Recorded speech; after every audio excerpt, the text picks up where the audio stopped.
So on that, we will have Mr. Risner, who's been our attorney, and many of you know him, the great work that he's done for the community and other groups. And he's been dealing with this for a long time. And we thank him again for being here, and he will present what he's been dealing with. Thank you, Bill.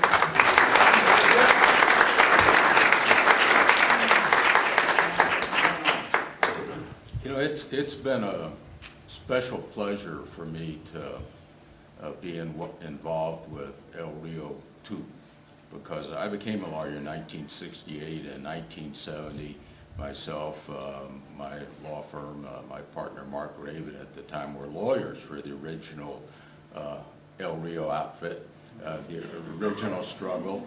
A lot of people that are involved now were involved in. My friend Dave Yetman was out picketing. There's all kinds of people here that were involved with that. And you built me out of jail twice. And You did. I'm very hopeful that this is near the end of my legal career, and so it's nice to be here. I'm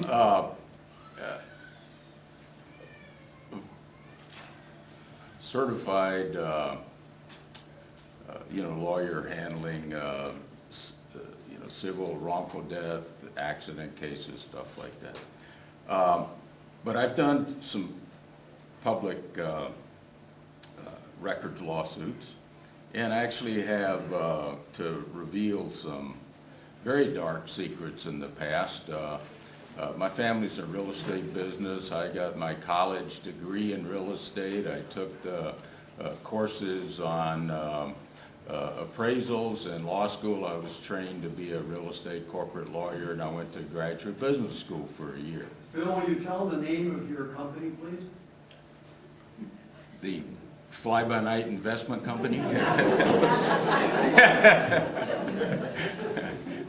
But, I'm going to start maybe in another place on that conversation. I mean, what I want to tell you, but when it comes to the appraisal, I mean, that's phenomenal. Appraisers all across the United States have a certain specific set of rules. You look at the highest and best use of a piece of property, you come up with the market value, and nowhere, anywhere would you do an appraisal and say, hey, we've got a piece of property with mature trees. It's next to these great water lines. In fact, for all these trees, we've got reclaimed water that comes in. Next to it is this phenomenal 48-foot main sewer line, and it's near I-10. It's on a major road. It's got all that stuff. But hey, pretend. Oh, and we're offering this to give high-intensity zoning, whatever they want. But appraise this as if it was a dirt, lot somewhere, and they come up with $3.5, bucks a square foot. I own a lot in the barrio. I'm just fortunately sold a couple months ago. But that's 23 bucks a foot. There's a place, I think it's called the Bridges, that's down south. It doesn't nearly have the location that El Rio's. It's $10 a foot.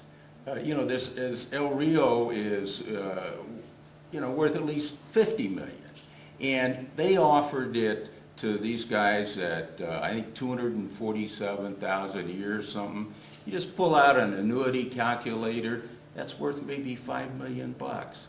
I mean, there's a lot of money at stake in this thing, and what they've really fought hard to give us are the public documents, the public records. We don't have them yet. They lied about what's there. We know there's a lot more.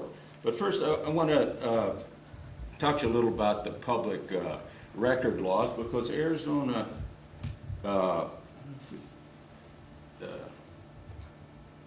may not be the easiest thing to read, but it says public records and other matters, other papers in the office. in the custody of any officer shall be open to inspection by any person at all times during office hours. Pretty simple. That's very simple. So on May 12th, Cecilia Cruz writes a letter to the city manager, Richard Miranda, requests to review public records. She said, I want to look at these things. And then she says that she'll be back on May 16th to review the records. So she's not demanding that they pull them out right then. But she gives it to them on May 12th. Then on May 13th, she gives a copy and it's stamped with the clerk's office. Oddly enough, on May 13th is when the city posts a notice with 24 hours notice that they're going to have a special meeting with the mayor and council where they can talk about this stuff. Oddly enough, they will claim at that meeting that, oh, that's an executive thing and it's high level, and because we're now negotiating all of these papers, you know, we can't give you because we're now negotiating. They wouldn't turn over anything. On May 23rd, I delivered a letter to the city and said, look, cut the crap. If you don't give her these documents now, I said, allow me to please come to the point. I will immediately file a lawsuit by 4 p.m. on May 24th, the next day, unless you've responded. So then they give her something, and you know, I've had a couple lawsuits with the city on public records, and I've dealt with other agencies in my 43 years of, I think it's 40, maybe it's 45 years of practicing law, 45. The city is now, they used to be the best before. They're now the worst. City has a lot of documents, maybe 4,000 employees. They got one guy who says he needs to read everything and check it out before you can see anything. You can't go in and see something, and especially something that might be anyway sensitive. But our laws not only are clear as to what's a public record, but how you get them. It simply says, the ARS 39-121, any person who's requested to examine public records and who's been denied access may appeal through a special action in Superior Court. Special procedure, go to Superior Court, and you can sue either the officer or the public body. You can sue the person, like Richard Miranda, who the request was made. You don't give it, sue you or the city clerk. It's real simple. And the city, of course, has a lawyer that defends all these things. Everybody knows these rules. And you can sue an officer. An officer means any person appointed to hold this elective office. So we do that. I sue on behalf of Cecilia. I filed verified complaint pursuant, citing that little statute, Cecilia Cruz versus Richard Miranda, city manager, and Roger Randolph, city clerk. We, you know, cite the jurisdiction of the court and so forth. And then I request that there be a hearing. Actually, I had some relatives coming with a vacation plan. I said, look, we'll have this hearing in July. That'll give you a chance. We're suing you in May to get all the documents that we need, and then beforehand I want to take the deposition of the manager and the clerk. Fine. Then in July 8th, just before the depot, the city says, we're not going to show up. We have a motion for protective order. And what's it based on? It's based on lack of subject matter jurisdiction. They're saying superior courts can't hear these things. Crap. I mean, it just couldn't be bigger crap. How could the city's special lawyer saying you can't go to court on a public records lawsuit? Totally absurd. But that's the way they do it. They don't care. The city's thing is jerk you around, delay, make you sue. That's their standard process. I represented the Sam Hughes neighborhood. City wouldn't give them information. City says, no. Same lawyers, same stuff. They said, you know, it's not final. You can't have these documents until the mayor and council approve it. And then they filed, you hear these cases. And there were cases like that in New Jersey, Kentucky, where the state statutes in those states said that you can't get it unless it's final. But not Arizona, it's ridiculous. We go to court, we're ready for trial, come in, the judge said, gee, I've read the Arizona laws, City, do you have any authority for this? I mean, you know, you're clearly wrong. Well, no, I guess not, you know. So they throw in the towel, so we don't have a hearing. Then, of course, the city fights to argue they shouldn't pay attorney's fees and costs. I had another case, same thing, you go to court, nah, they give up, no trial. City says, oh, but we're fighting attorney's fees and costs. In this case, we had to go to trial, and Cecilia doesn't get her costs back. And of course, no attorney's fees. But that's and the judges really bend over for the governmental bodies. The next claim was that lack of personal jurisdiction, failure to state a claim. I mean, it's absolutely absurd that they would, you know, ask for a protective order. But Judge Lee gave them a protective order and did it before the time that I even could respond to oppose it. But I didn't much mind it because I figured, well, you know, these guys will, surely there's nothing here, you know, they'll just bring the papers and we won't have a trial, you know. But they wanted to go ahead with the trial. I want to point out that the laws, again, are real. Let me see if I can improve focus on this. Sorry, this should have the cases. Under the public records law, an agency must make a good faith effort to conduct a search. And all time, the burden's on them to establish the adequacy of their search. And public records denied if it's not prompt, and prompt means quick, and so forth. We're now 6 months later, and we don't have most of the documents that should be turned over. And that's just the way you do things. At trial, here's a little bit of transcript. This is a question of City Manager Miranda. Question for me, are you aware that the public records laws require all officers to maintain records of their duties? It's a tough question. City Manager Miranda? Well, I'm not aware of that specific requirement. Chris Casalemas, the guy in charge of this real estate deal from the city, I don't like this focus deal, but so is it your testimony you're not aware that completed contracts and deals by the city are always public? Answer, I believe information that goes to mayor and council gets approved by mayor and council is public.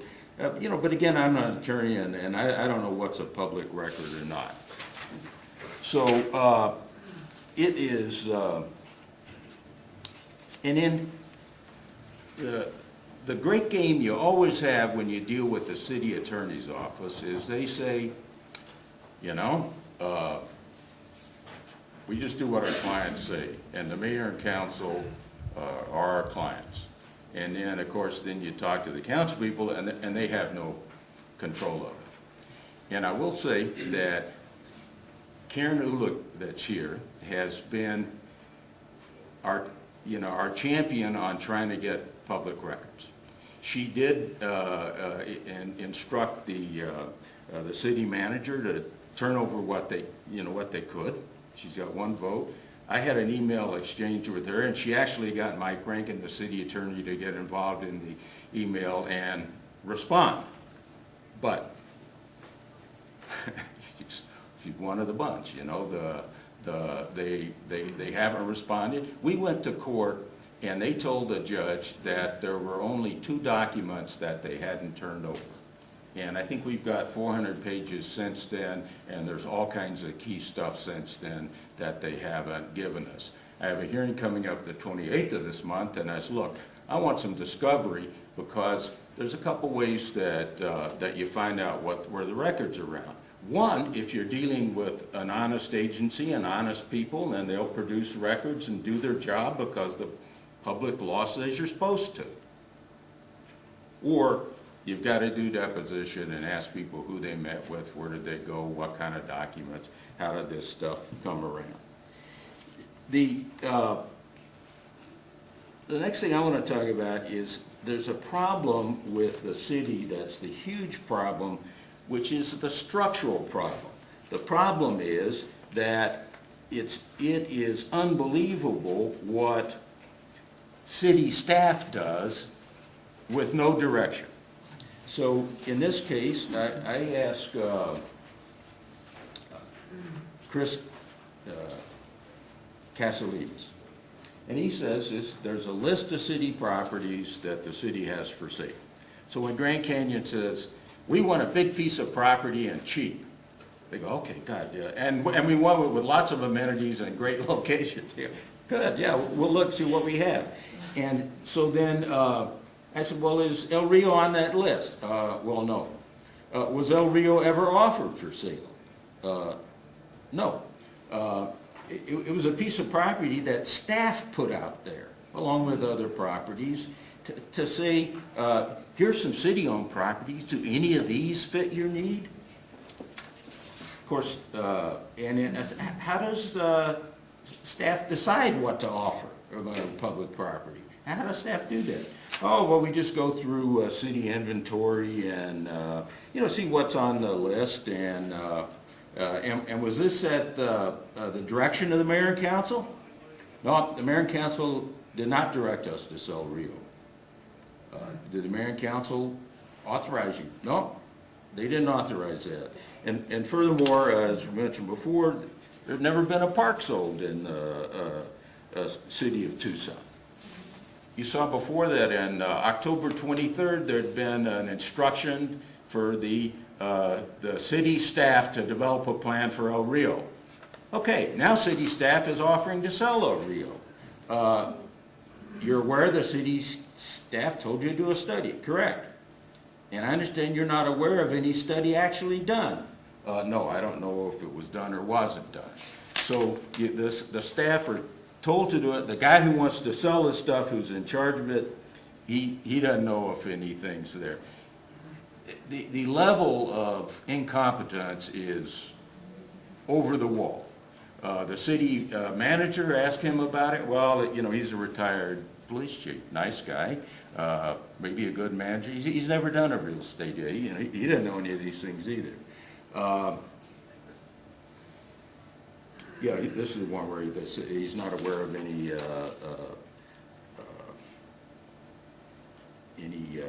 parks being offered. This one is, McLaughlin is asking Miranda this question. And when you sent the proposed contract terms to Grand Canyon, was that perfectly within your normal sequence of events? Answer, yes. So that's the way they do business. The cities, and I want to look at the terms of this deal that the staff, the detailed terms they sent, is phenomenal and mind-boggling. This is May 8th, so this is you know, a week before they had the meeting where the council for the first time was informed about this. And he's touting this thing, hey, we're really glad you're coming. The site's on a major arterial, it's flat, mature landscaping, has all the utilities on. All that's true for sure. We understand your top priority is a long-term ground lease with a below market rate, that's right. And we're offering a long-term 50-year ground lease with an option to renew for subsequent terms with an average lease payment of $257,000.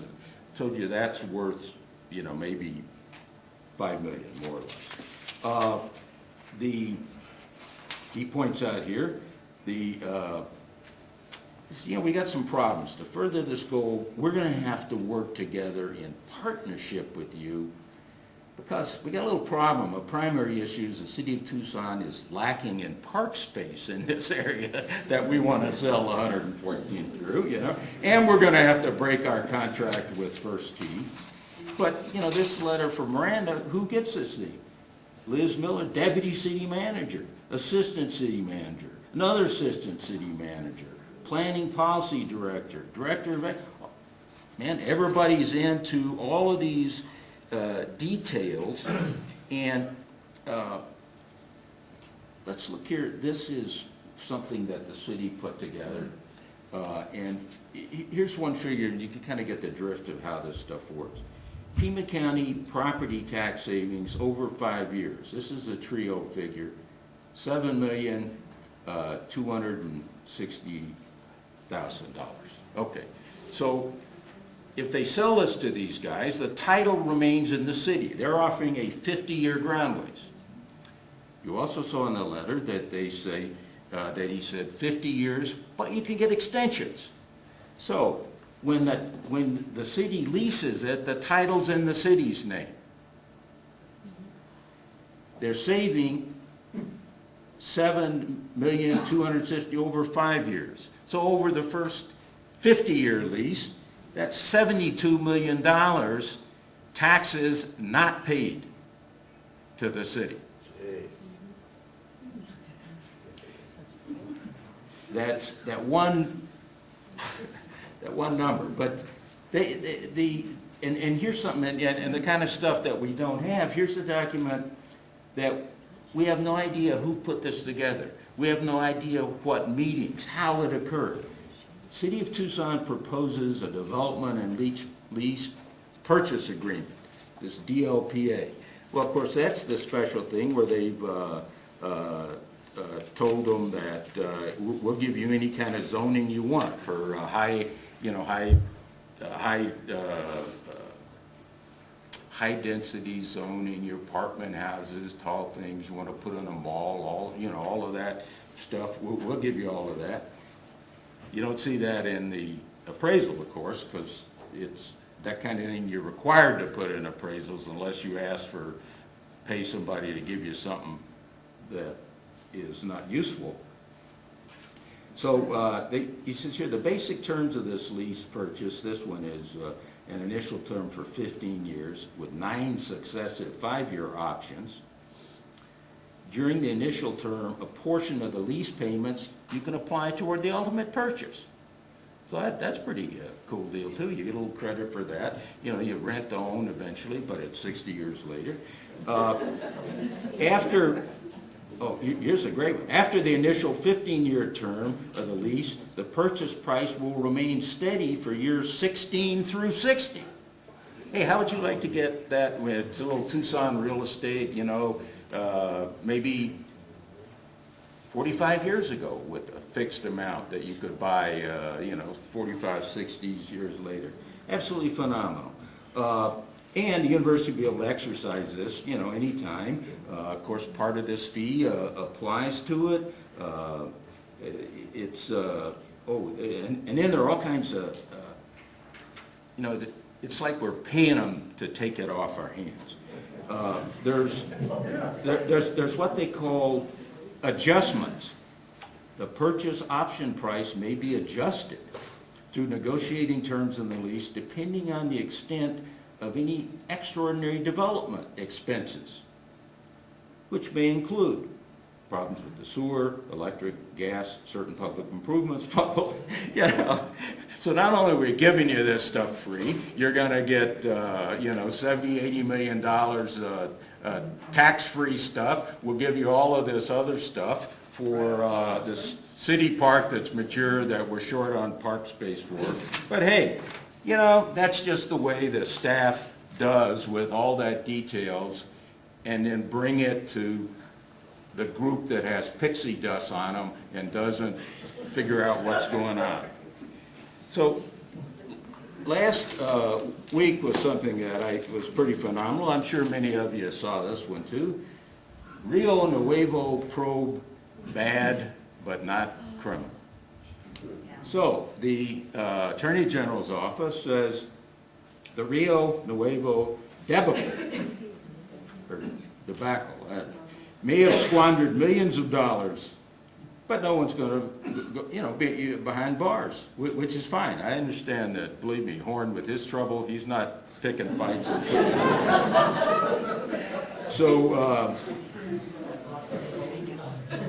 I mentioned $250 million, and even though the 18-month investigation uncovered ample evidence that the city, Rio Nuevo Board, and others botched the projects from the start, but the bumbling didn't rise to criminal level. So what's the city to do about this? Steve Kozachik, the council person with the brain, says, many of us have been saying all along that there's a fundamental and legal difference between gross financial mismanagement and criminal wrongdoing. I agree. Hopefully, we can get focused on managing this taxpayer money and put the witch hunt to bed. You want to know where that $250 million went? It's just a witch hunt. Mayor Rothschild says it's been a long time and it has long been time we look forward about downtown and not back to find out how all this stuff could have been squandered. So I sent a public records request to the Attorney General's office, and I fortunately was able to talk to the guy that did the investigation. And what I'd asked for is, gosh, I'm not disputing, there's no criminal stuff. I've looked at this stuff. But there's massive mismanagement. They found that. So I asked him, I said, look, I'd like you to send to me as a public records request all the data that you've sent the city that they've asked for. Because obviously the city would have been interested in massive mismanagement. And the mayor and council would, because obviously they set policy and manage the city. And you'd think when every city deal is bad, and really bad, again and again and again and again, as managers, they would want to know that. Prosecutor said, that's interesting. He says, during this entire investigation, no one from the city or Rio Nuevo has ever checked to see how it's going. And he says, I've learned a lot when I looked. There's no criminal prosecution, but I've seen what was wrong, and I would have thought they might ask what I've learned and what could be corrected, what could be done to correct this problem.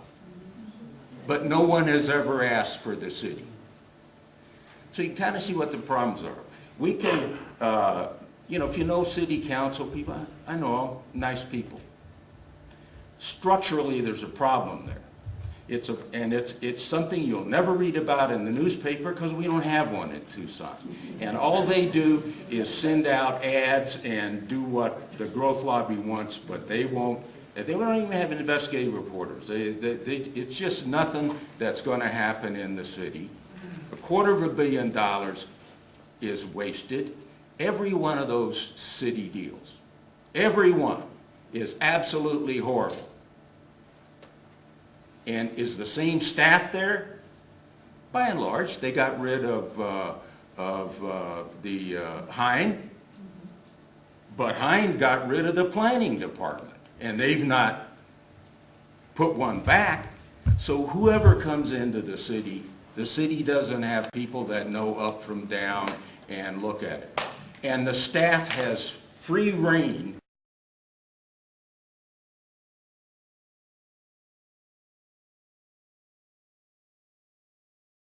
So anyway, that's my main point.